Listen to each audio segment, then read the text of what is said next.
ഇപ്പോഴത്തെ ഒരു hip hop genre അല്ല. ഇപ്പം വെളിയിൽ വെസ്റ്റിൽ കുറേ അടിപൊളി ക്രിയേറ്റേഴ്സും ആർട്ടിസ്റ്റുകളും ഉണ്ട്. പക്ഷേ ഒരു 80s 90s ഒക്കെ എൻഡിൽ വരുമ്പോഴത്തെ പോപ്പ് മ്യൂസിക്, റോക്ക് മ്യൂസിക്, അല്ലെങ്കിൽ ആ സമയത്തെ ഗാങ്സ്റ്റർ റാപ്പ്, അതൊക്കെ കേട്ട് വളരുമ്പം അതിപ്പം യൂസ് ചെയ്യാറുണ്ടോ? ഒരു old coming to the new for front.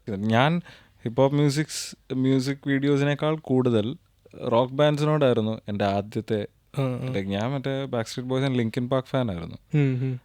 പിന്നെ സോഫ്റ്റ് റോക്ക് കുറച്ച് ഇഷ്ടമുള്ള ആളായിരുന്നു. ഇപ്പൊ ചെയ്യുന്നത് ആ പണ്ടത്തെ ഒരു ഹോമേജ് കൊടുക്കാന്നുള്ള പരിപാടിയാണ്.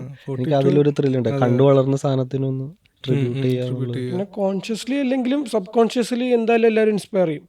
ഇങ്ങനത്തെ വീഡിയോസ്, നമ്മുടെ ഇമേജസ് ഇങ്ങനത്തെ കണ്ടിട്ടുണ്ടെങ്കിൽ എന്തായാലും. ഇപ്പോൾ പണ്ടത്തൊക്കെ സ്ക്രില്ലെക്സിൻ്റെ ഒക്കെ വീഡിയോസ് ഭയങ്കര രസമാണ്, ഭയങ്കര നല്ല ഭയങ്കര ഇൻട്രസ്റ്റിംഗ് ആയിട്ടുള്ള കോൺസെപ്റ്റ്സ് ഒക്കെ ആയിരിക്കും. ഭയങ്കര രസം, ഭയങ്കര സ്റ്റോറി ടെല്ലിംഗ് ആയിരിക്കും അതിലൊക്കെ പറയുന്നത്. അപ്പോൾ അത് പറഞ്ഞ സ്ക്രില്ലെക്സിൻ്റെ മ്യൂസിക് വീഡിയോയിലെ ഒരു I won't say which one it is, ഒരു മ്യൂസിക് വീഡിയോയിലെ സീൻ ഹാസ് റിയലി ഇൻസ്പയർഡ്. ഞാനിപ്പോൾ എഴുതിക്കൊണ്ടിരിക്കുന്ന എൻ്റെ സിനിമയിൽ ഒരു സീനിനെ ആ മ്യൂസിക് വീഡിയോ ഇൻസ്പയർ ചെയ്തിട്ടുണ്ട്. It's not just music videos, it's subconsciously വരും, അത് ഉറപ്പാണ്.